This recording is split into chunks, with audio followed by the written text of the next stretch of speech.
আল্লাহ তাআলা মুসা আলাইহিস সালামকে বললেন, মুসা তুমি যে বলছো তুমি জ্ঞানী, না তুমি জ্ঞানী না, তোমার চেয়ে বড় জ্ঞানী আছে। মুসা আলাইহিস সালাম বলে, তাই নাকি? আমার চেয়ে বড় জ্ঞানী কে?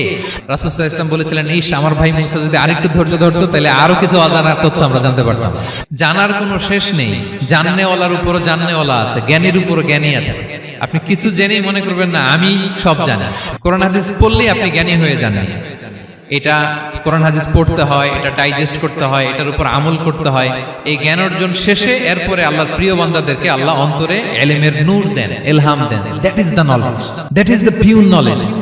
আপনি হাফেজের কোরআন হয়ে ভাবেন না আপনি সব জানেন, আপনি বুখারী মুখস্থ করে ভাবেন না সব জানেন। এই সব জ্ঞান অর্জন করার পরে ইলমের নূর হাসিল হয়, সেটা আল্লাহ সবারে দেয় না। জ্ঞানেরও কিন্তু ইলমেরও একটা গরম আছে, যার ইলম আছে তার মধ্যে এই সমস্যাটা কাজ করে।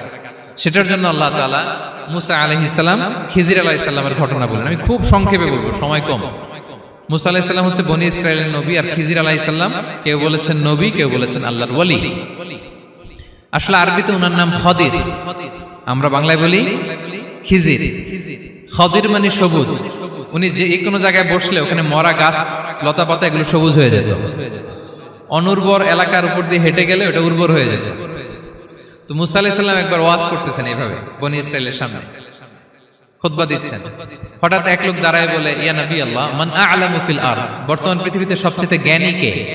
মুসা আলাইহিস সালাম বলেন, ফাকালা আনা, আমি। কি বললেন? উনি আসলে ভুল কিছু বলেন নাই, কারণ প্রত্যেক জামানার নবীকেই আল্লাহ তাআলা সবচেয়ে বেশি জ্ঞান দিয়ে পাঠান, কারণ তার কাছে ওহীর জ্ঞান আসে, অদৃশ্যের খবর আসে, ইলমুল গায়ব আসে। কিন্তু এই উত্তরটা আল্লাহ তাআলার পছন্দ হয় না। আল্লাহ তাআলা চাচ্ছিলেন মুসা যদি বলতো আল্লাহ তাআলাই জানে কে জ্ঞানী বা আল্লাহই সবচেয়ে জ্ঞানী, এরকম হলে ভালো হতো। কিন্তু মুসা আলাইহিস সালাম কি বলছে? আমি। এখন প্রশ্ন করলো সবচেয়ে বড় জ্ঞানী কে? উনি কি বললেন? আমি। এই যে আমি এটাতে ঝামেলা আছে। আমি বড়, আমি জানি, আমি সব। This is problematic. আল্লাহ এটা পছন্দ করলেন না। আল্লাহ তাআলা মুসা আলাইহিস সালামকে বললেন, মুসা তুমি যে বলছো তুমি জ্ঞানী, না তুমি জ্ঞানী না, তোমার চেয়ে বড় জ্ঞানী আছে। মুসা আলাইহিস সালাম বলে, তাই নাকি? আমার চেয়ে বড় জ্ঞানী কে? তো আল্লাহ তাআলা বললেন, ইযহাব ইলা মাজমাইল বাহরাইন, দুই সাগর বা দুই নদীর মিলনস্থলে যাও, ওখানে আমার এক বান্দা আছে তোমার চেয়েও জ্ঞানী। মুসা আলাইহিস সালাম বললেন, তাই নাকি? তো আল্লাহ আমি কিভাবে চিনি উনি কোথায় থাকে, কিভাবে বুঝবো? আল্লাহ বললেন, একটা বড় মাছ নাও, এটাকে ফ্রাই করো, এটাকে ফ্রাই করে একটা ঝুড়ির ভেতরে নাও, যেখানে এই মাছটা সাগরে ঢুকে যাবে ওখানে আমার বান্দাকে পাবে। তো উনি ওনার সহযোগী ইউশা ইবনে নুনকে নিয়ে হাঁটতে লাগলেন। হাঁটতে হাঁটতে এক জায়গায় ক্লান্ত হয়ে পাথরের পাশে বিশ্রাম নিলেন। ওই পাথর থেকে আবার এক ধরনের পানি বের হয়, এই পানিটারে বলে আবে হায়াতের পানি, মাউল হায়াত, জীবন নদীর পানি। এই পানি কোনো মৃত প্রাণী বা বস্তুর গায়ে লাগলে ওটা জীবিত হয়ে যায়। তো ওনারা পাথরে হেলান দিয়ে বিশ্রাম নিচ্ছিলেন। ওই পানি ওই ফ্রাই করা মাছের গায়ে লাগার সাথে সাথে মাছ জীবিত হয়ে ঝুড়ি থেকে বের হয়ে সাগরে ঢুকে গেছে। ওনারা আর খেয়াল করেন না। এরপর আবার হাঁটতে লাগলেন। হাঁটতে হাঁটতে যখন ক্লান্ত শ্রান্ত, তখন বলে, এই ইউশা, আমাদের ওই মাছ ফ্রাই মাছটা দাও, এখন খাই। ঝুড়ি খুলে দেখে মাছ নাই। মাছ গেল কোথায়? তখন ইউশা বলল, হয়তো আমরা যে পাথরের ওখানে বিশ্রাম নিয়েছিলাম ওখানে আমরা মিসিং, ওখানে হারাই ফেলছি। চলো চলো, আরে ওইদিকে তো যাইতে হবে আমাদের। উনি গেলেন, যে দেখে মাছ যে জীবিত হয়ে বালুর এদিকে নাড়াচাড়া করতে করতে সাগরে ঢুকে গেছে, ওখানে দাগ আছে। মুসা আলাইহিস সালাম ঢুকলেন সুরঙ্গ, ঢুকে দেখে চাদর গায়ে দিয়ে এক লোক শুয়ে আছে। সালাম দিলেন, আসসালামু আলাইকুম। ওই লোক চাদর আর সরায় না, ভিতর থেকে বলতেছে, ওয়ালাইকুম আসসালাম। তো চাদরের ভিতর থেকে উনি বলে, মান আন, তুমি কে? মুসা আলাইহিস সালাম বললেন, আনা মুসা, আমি মুসা। উনি বলেন, মুসা বনি ইসরাইল, বনি ইসরাইলের মুসা? বললেন, হ্যাঁ। কেন এসেছো? এবার চাদর খুললেন। বলতেছে, আপনার কাছ থেকে কিছু শিখতে আসছি। আল্লাহ বলছে, আপনি নাকি সবচেয়ে বড় জ্ঞানী। আমি ভুল করে বলে ফেলছিলাম আমি। আল্লাহ বলছেন যে আপনি নাকি জ্ঞানী। বলতেছে, না, তুমি আমার জ্ঞান নিতে পারবে না, ওই ধৈর্য শক্তি তোমার নাই। মুসা আলাইহিস সালাম বললেন যে আপনি যে কোনো শর্তে আমাকে একটু রাখেন কয়েকদিন আপনার সাথে, আমি রাজি। বললেন, না তুমি পারবে না। মুসা আলাইহিস সালাম জোর করতে লাগলেন। অবশেষে খিদির আলাইহিস সালাম রাজি হলেন। বললেন, শর্ত হচ্ছে আমি যাই করি আর না করি আমাকে কোনো প্রশ্ন করা যাবে না। মুসা আলাইহিস সালাম বললেন, ওকে। সফর শুরু হলো। সামনে নদী, এক লোক তাদের নৌকা দিয়ে নদী পার করাই দিল। নদী পারাপারের পর খিজির আলাইহিস সালাম লাঠি দিয়ে নৌকার তলাটা ছিদ্র করে দিলেন। মুসা আলাইহিস সালাম বললেন, ইন্না লিল্লাহি, এটা আপনি কি করলেন? ওরা আমাদেরকে নদী পার করে দিল, আর যে ভাড়াটা আসছিল এটাও নিল না, আমাদেরকে সম্মান দেখলো, আপনি নৌকা ছিদ্র করে দিলেন। খিজির আলাইহিস সালাম বলছে, এই যে আমি বলছিলাম না তুমি ধৈর্য ধারণ করতে পারবো না, যাও তোমার রাস্তায় তুমি, আমার রাস্তায় আমি। মুসা আলাইহিস সালাম আবার ক্ষমা চাচ্ছেন যে আপনি আমার ক্ষমা করেন, আমি তো ভুলে গেছি, আর প্রশ্ন করবেন না। চলতে লাগলেন। হঠাৎ বাচ্চারা খেলতেছে, এক বাচ্চাকে ধরে হত্যা করলেন খিজির আলাইহিস সালাম। এবার তো মুসা আলাইহিস সালাম রেগে গেছে, আপনি করলেনটা কি? একটা নিষ্পাপ ফুলের মতো শিশুকে হত্যা করলেন। খিজির আলাইহিস সালাম বলে, এই যে আমি জানতাম যে তুমি ধৈর্য ধারণ করতে পারবে না, তোমার রাস্তা এক, আমার রাস্তা এক, যাও। এবার মুসা আলাইহিস সালাম করজোর করতেছে যে this is the last chance, একটা ফাইনাল চান্স দেন, একটা সুযোগ দেন, আর আমি প্রশ্ন করব না, এটাই লাস্ট। বলেন ওকে ঠিক আছে। হাঁটতে হাঁটতে এক ইহুদি বসতির সামনে যে হাজির, দুজনই খুব ক্ষুধার্ত, খাবার চাইলো, এরা আবার কৃপণ, খাবার দিল না। তো খিজির আলাইহিস সালাম বললেন ঠিক আছে, খাবার যেতে দিচ্ছেন, আমরা চলে যাই। যাওয়ার পথে দেখতেছে এই এলাকার একটা দেয়াল ভেঙে পড়ে যাবে। তিনি বললেন মুসা চলো এটা ঠিক করে দেই। দুইজন মিলে প্রচন্ড ক্ষুধায় এটা সেটা এনে দেয়ালটা তৈরি করতেছে। মুসা আলাইহিস সালাম তো এমনিই রাগী, পেটে আবার ক্ষুধা, আবার বলছে কিছু বলাও যাবে না। তিনি এবার আর প্রশ্ন করেন, বলতেছে ওরা এত কিপটামি করলো আর আপনি এটা করে দিলেন, আপনি তো চাইলে এটা টাকা নিতে পারতেন, পারিশ্রমিক নিতে পারতেন চাইলে। এই কথা বলার পর খিজির আলাইহিস সালাম বললেন হাযা ফিরাকু বাইনি ওয়া বাইনি, এখানেই তোমার আর আমার সেপারেশন, আর সামনে আগানো যাবে না, তোমার কোনো ধৈর্যই নাই। তো এতটুকু তোমাকে আমি বলি যে আমি একটাও আল্লাহর আদেশ ছাড়া করি নাই, আল্লাহর আদেশে আমি করেছি। কি? এক নম্বর হচ্ছে ওই যে আমাদের ভাড়া নিতে চাইলো না, আমাদেরকে পার করে দিল, নৌকাটা ছিদ্র করেছি কারণ এই এলাকায় একজন জালিম বাদশা আছে, সে নৌকা পেলেই গরিব মাঝিদের নৌকা সিজ করে নিয়ে যায়। তো এটাকে যখন তলায় ছিদ্র করে দিছি, এই রাজার লোকেরা এসে দেখবে যে এটা তলা ছিদ্র, পানি ঢুকতেছে, এটা নিবে না, ওরা পরে সামহাও এটা রিপেয়ার করে চালাইতে পারবে। মুসা আলাইহিস সালাম বলে সুবহানাল্লাহ, তাই তো, এটা তো আমি বুঝতে পারি নাই।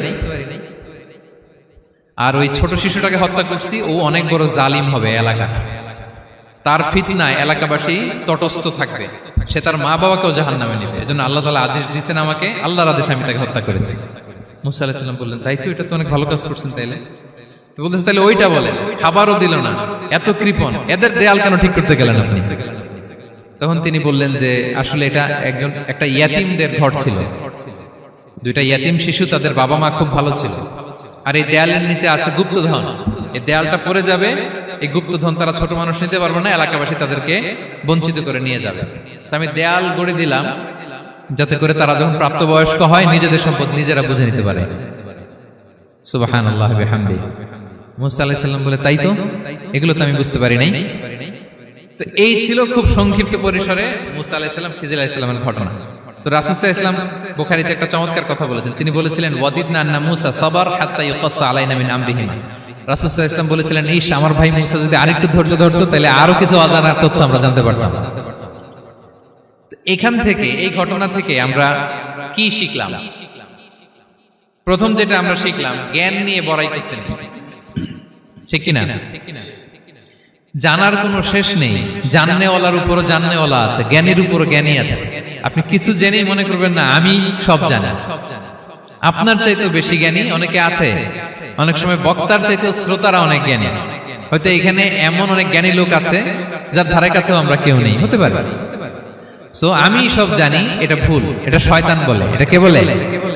শয়তান বলে। আবু নাওয়াস একটা কবিতা লিখেছেন, ওয়াকুল্লি মান ইয়াদঈ ফিল ইলমি ফালসাফাতান হাবাসতা শাইআন ওয়া গাবাত আনকা আশিয়াউ। কেউ যদি বলে আমি সব জানি, তুমি তাকে বৃদ্ধাঙ্গুলি দেখিয়ে বলো আপনি কিছুই জানেন না, আপনি অল্প কিছু জেনেছেন, জানার এখনো অনেক বাকি। তাহলে মুসা আলাইহিস সালামের এই ঘটনা জিজ্ঞেস করা হলো কে জ্ঞানী, উনি বললেন আমি জ্ঞানী। এরকম কি আমরা কখনো বলবো? না। সবচাইতে বড় জ্ঞানী কে? ওয়া ফাওকা কুল্লি যী ইলমিন আলিম। সবচাইতে বড় জ্ঞানী আল্লাহ তাআলা। সো জ্ঞান নিয়ে আমরা অহংকার করব না। দুই নম্বর যে শিক্ষাটা আমরা পাই, ওই যে নৌকা দিয়ে পারাপার হচ্ছিল, তখন একটা চড়ুই পাখি এসে সাগরের মধ্যে মুখ দিয়েছিল। তো খিজির আলাইহিস সালাম বললেন মুসা তুমি কি চড়ুই পাখিটা দেখতে পাচ্ছ? হ্যাঁ দেখতে পাচ্ছি। চড়ুই পাখিটা যে সাগরে মুখ দিলে দেখতে পাচ্ছ? হ্যাঁ দেখতে পাচ্ছি। তখন খিজির আলাইহিস সালাম বললেন চড়ুই পাখিটা সাগরে মুখ দিয়ে পানি খাওয়ার পরে চড়ুই পাখির ঠোঁটে বা চঞ্চুতে যতটুকু পানি লেগে আছে, এই পানিটা হচ্ছে তোমার আমার এবং মহাবিশ্বের আমাদের সকলের জ্ঞান, আর এই মহাসাগরের সকল পানি হচ্ছে আল্লাহ তাআলার জ্ঞান। আল্লাহ তাআলা বলেছেন ওমা উতিতুম মিনাল ইলমি ইল্লা কালিলা, আমি তোমাদেরকে একেবারে অল্প জ্ঞান দিয়েছি, একেবারে অল্প।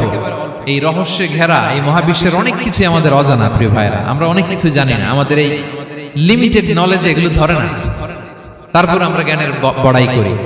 আপনারা উপমাটা বুঝতে পারছেন? একটা নৌকা থেকে চড়ুই পাখি ঠোঁট দিয়ে পানি খাচ্ছে, পানি খাওয়ার পরে স্বভাবতই চড়ুই পাখির ঠোঁটে একটু পানি তো লাগবে।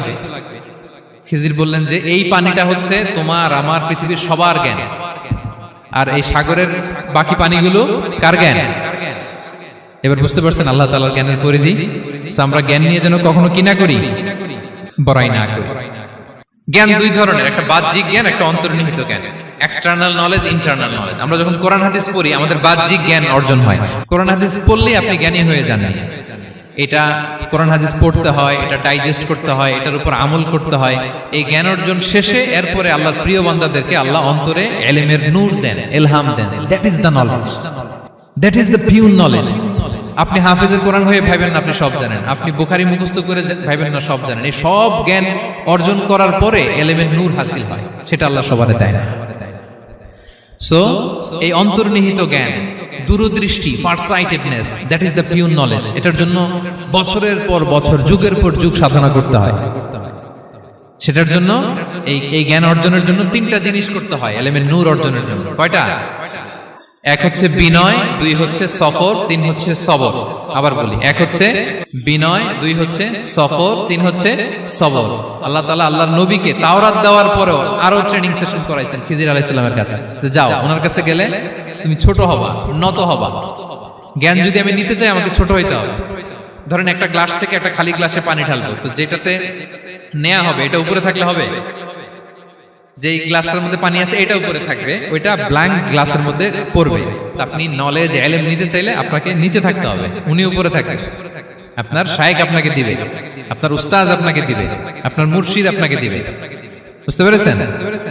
তাহলে আমাদেরকে হাম্বলনেস লাগবে। শিখতে হইলে হাম্বল হইতে হয়, বিনয়ী হইতে হয়। আচ্ছা, দুই নাম্বার সফর করতে হয়। এটা আল্লাহ মুসা আলাইহিস সালামকে দিয়ে করাইছেন, যাও পিছে পিছে উস্তাদের পিছে পিছে ঘুরো। তো এজন্য সফর করতে হয়। এখন ঘরে বসে অনেক কিছু জানা গেল, উস্তাদের সান্নিধ্য লাগে, সফর করতে হয়। আমাদের ক্লাসিক আলেমরা হাদিস কালেকশনের জন্য শহরকে শহর সফর করতেন। এখনো আমাদের আলেমরা দেওবন্দে যায়, মিশরে যায়, মদিনায় যায়। এখানকার মালয়েশিয়ান স্টুডেন্টরা দেশে বিদেশে যে নলেজ অর্জন করে। সফর আপনাকে লাগবে। তাহলে বিনয়, সফর, তিন নম্বরে কি? সবর। ধৈর্যশীল হইতে হবে। দেখেন মুসা আলাইহিস সালাম বারবার প্রশ্ন করে ফেলতেছেন, বারবার ওয়াদা ভঙ্গ করতেছেন। এরকম করলে হবে না, ধৈর্য লাগবে। ধৈর্যের বলে বলিয়ান হলে তখনই আপনার মধ্যে ইলম আসবে। তাহলে জ্ঞানের ফিতনায় পড়ার আর আমাদের কোনো সম্ভাবনা আছে? আমরা বিনয়ী হব, আমরা জ্ঞান আল্লাহর দিকে ফিরাই দেব। আমরা বলবো উনি সবচেয়ে ভালো জানেন। পারা যাবে তো ইনশাআল্লাহ?